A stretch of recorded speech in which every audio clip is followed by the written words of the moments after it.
In the ever-evolving world of online visibility, the quest to climb the search engine rankings is a journey so many of us aspire to embark upon. And the dream, of course, is to be in the illustrious first page result of search engines.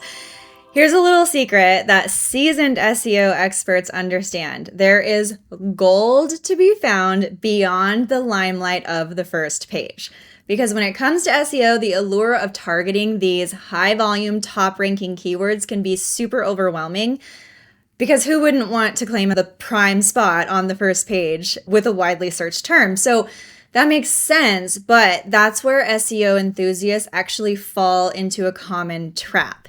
Focusing solely on the top keywords can actually be the biggest costly mistake. So why? I know that you might be asking to yourself or aloud to your cat. This actually means diving into a very fierce sea of competition. So these are already established giants that hold sway. In this pursuit, the smaller or newer websites can really find themselves drowning in that crowd, struggling to make a significant impact, which is what we don't want. So what's the solution? It's really about striking a balance between ambition and strategy and understanding that there is an immense value in exploring these less competitive, like long tail keywords that really closely align with your niche and audience. So today we're going to dissect why fixating on top keywords might not be your best SEO approach, and we're going to unveil the alternative strategies that can lead to more effective and sustainable results. Keywords residing in the 11th to 30th-ish positions of search engines often linger more in the shadows. They're overlooked by a lot of people who are in the pursuit of upping their SEO. So the thing is, they're hidden gems, and they can actually lead you to quicker wins in the long term with more substantial gains in your website's performance.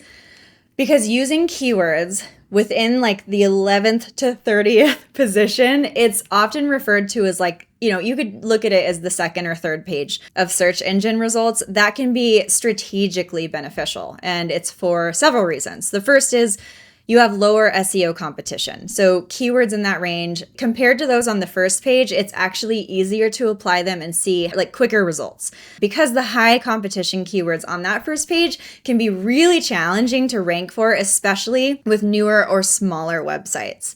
It also lets you lean into existing ranking potential. So if your website's already ranking in that range, it indicates that search engines can find your content that is somewhat relevant to those keywords. So with some optimization, you can push those rankings a lot higher and gain more visibility.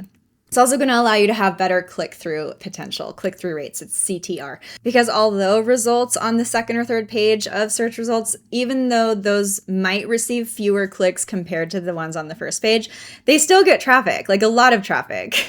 So by optimizing those keywords in that range, like if you even move up a few positions, it can significantly increase the CTR and capture more organic traffic.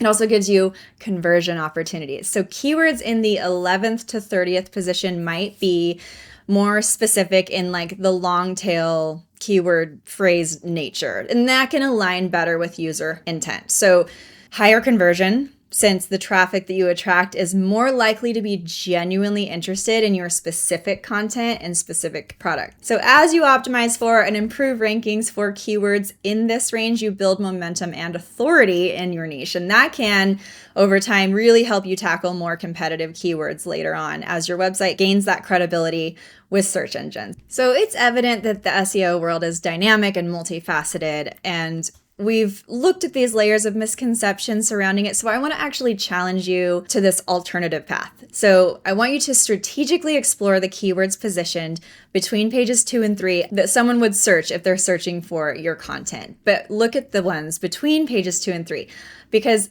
these are the search terms that might surprise you. Our journey doesn't end here. It actually continues in the virtual classroom, because I couldn't not put out a full class on this.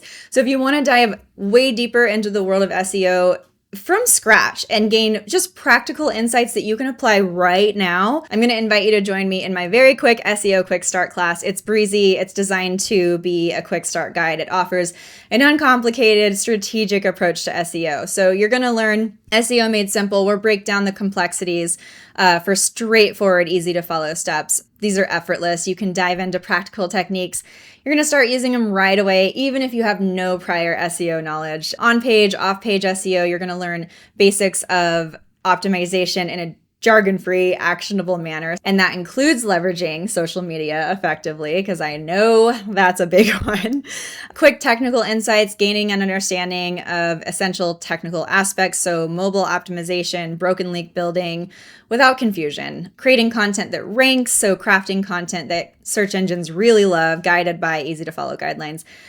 Real examples in real life. And we're going to measure your success with ease. And I'm going to show you some intuitive tools that really monitor your SEO progress, even when you're not tech savvy, because I get it. So whether you're a small business owner or blogger or just wanting to boost online presence, I'm going to give you this gateway to mastering SEO in a simplified and effective way. So I've linked that for you. I'll see you in the classroom, and I can't wait to help you grow.